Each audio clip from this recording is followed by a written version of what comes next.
Hi everyone, I've decided to make a part 2. It's going to be a lot shorter than part 1, which I know is quite long, but really when you look at the amount of information and ideas and things that are shared in that just over an hour video, really you could have spent an afternoon or a couple of days reading a book and got the same amount of information out of it. So, I have covered quite a lot of issues quite deeply in that video. And this one, as I say, hopefully is going to be a lot shorter. It's just really to clarify some of the points that I made there, because I do think that it's very important that we always reevaluate our work. And as I say, I explain here that, I do just ad lib in my videos. I often have an idea of what I'm going to talk about, an understanding of the situation, and then, I just make the words come as I go along, as it were. But here I wanted to first of all clarify the point, because I explained that this man is doing what he calls an outrageous. He's performing what he calls outrageous acts, and I think it's important to make the point that in performing his outrageous acts, he does so in keeping with universal law. So he's not hurting anybody. He is just doing something that appears abnormal with this outrageous act, which, as I explained, does immediately bring people to their true reality of self, which is a state of confusion, because instantly on seeing him walking around in circles with his two sets of wheels, one wheel attached to a handle he holds on each arm, people are wondering, what is he doing, why is he wearing two hats? So he's behaving outrageously, but in a very dignified manner, in a lawful manner. And I think that is an important point that we need to understand. And the second point I wanted to make was about, the idea that he explains about lateral thinking. And as I explained, lateral thinking means looking at things in a new light and finding and thinking about things more creatively within that new light. And I think that does need clarifying, because I think, again, that's informed me with the lateral thinking thing, because I do understand that has been a very, very big part of my problem, is that the light that I'm sharing is a new light, and it is the light of light being, which I did witness, and I've shared that experience in my other videos. I'm not going to go into detail about it here, but lots of people have spoken to me about it personally. I was openly shared it when it happened. There's lots and lots of people that have known me over the 24 years who know that, according to me, I've had this light being experienced. Whether or not they believe me is an entirely different matter, but those people know that I believe that I had that experience. So, in a sense, that new light has shed a new way of looking at things, or a new perspective on where we are and what we really need to do to really bring about the changes that are needed so desperately in these times. And I think, that's further evidence of where my lateral thinking has come from, a lot of it.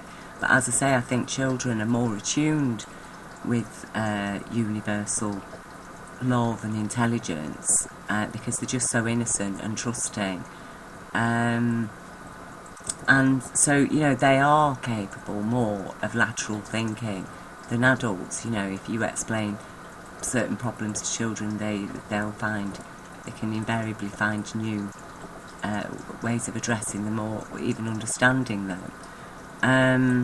And that's why adults, we find the things children say funny, because they do have a very odd understanding of things. Like my son, when he was 8 years old, because he'd seen lots of old films in black and white and photographs in black and white, he believed that until a certain time the whole world was black and white, and then colour was invented and suddenly everybody was living in colour.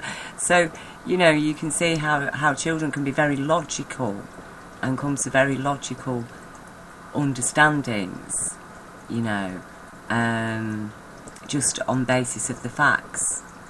So the more facts they have, the more clearer picture they have of something, and often the more they will apply, if there's any problem, apply that lateral thinking to it, you see.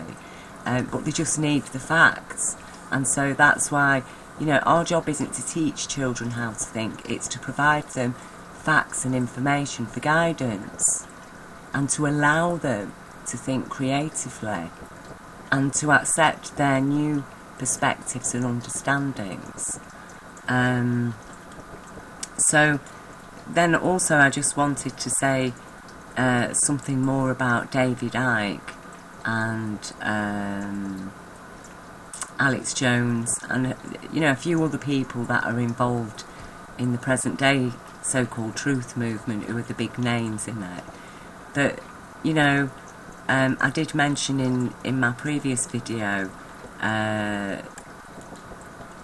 William Cooper, and as I say, he was sharing the truth for a very, very long time. From the 80s he was doing his radio shows, and a lot of the information that he shares, later on David Icke and Alex Jones started to share similar information, but actually William Cooper was there doing his radio shows for quite a long time, and you can go through them because people have recorded them, and he does share, he goes into all the topics and issues that David Icke later was sharing in the 90s. And also the fact that he was murdered. And I think one thing that questions me is because I know David Icke and Alex Jones are Christians, in one sense they believe in Jesus, and Jesus asked us to love our enemies. Now William Cooper did outright blast both David Icke and Alex Jones as shills. So to all intents and purposes, Bill Cooper was their enemy, And really, I think both Alex Jones and David Icke really need to still, nonetheless, give credit where credit's due to Bill Cooper, and to speak up on his behalf as well, because he was out there on his own telling his story, and he's a guy, he served for his country, is a man of integrity. So even though he might not have trusted David Icke and Alex Jones, I think David Icke and Alex Jones could at least recognise that he is a trustworthy man himself, and nonetheless still give him the support that he earned that. And he did lose his life because he did predict 9/11. He did explain exactly months before 9/11 that something big was going to happen in America, a big terrorist act. It was going to be a false flag event, he said, and he said it was going to involve Osama bin Laden, was going to be blamed for it. And he shares here, this is a copy, a recording of his broadcast, that he shares his concerns that somehow CNN had managed to track down Osama bin Laden and his group of terrorists in his cave and have an interview with him, but meanwhile the whole of USA intelligence couldn't track him down, because he's a lateral thinker.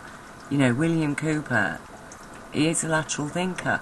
And he always says, you know, I'm not saying everything I say is true, that I'm right about everything. You know, do your own research, make your own mind up. He isn't there to empower himself on the strength of your following. He was there to empower you. You know, so that you're more aware, so you can make correct, informed decisions and choices. So, you know, that's all I wanted to say really on this short clarification of the video on lateral thinking, which, you know, as I say, I just wanted to show that I just wanted to make the point that in performing the outrageous acts, this man is behaving lawfully. So there are ways of being outrageous and behaving lawfully, and I know lots of people use this kind of strategy, but I just really admire this man. He just does it of his own accord, and he's totally self-guided, and you know, I think we need to show more respect to people. Just because people aren't in a mainstream media, nobody's bigging them up. They're just individual people in this world.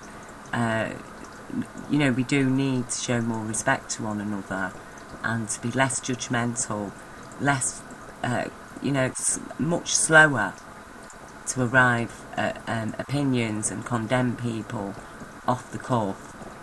Which, you know, maybe it could be said that Bill Cooper was guilty of that in some way, in casually, you know, dismissing David Icke and that Alex Jones.